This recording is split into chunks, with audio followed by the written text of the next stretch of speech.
Ayan, gabi dito sa Garden by the Bay. Ang ganda, di ba? Eh, kasi ng amo ko sana naman ako nakarating. Hinahanap ko yung sinasabi ng friends ko. Kaya lang hindi ko siya makita.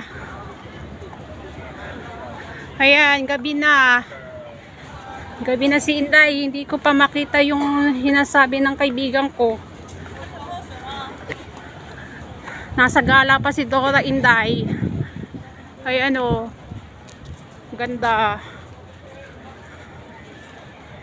Pag sa araw guys, sobrang init dito.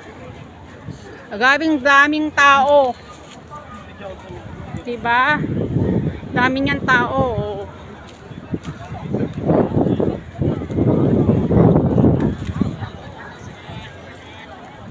Ayan guys.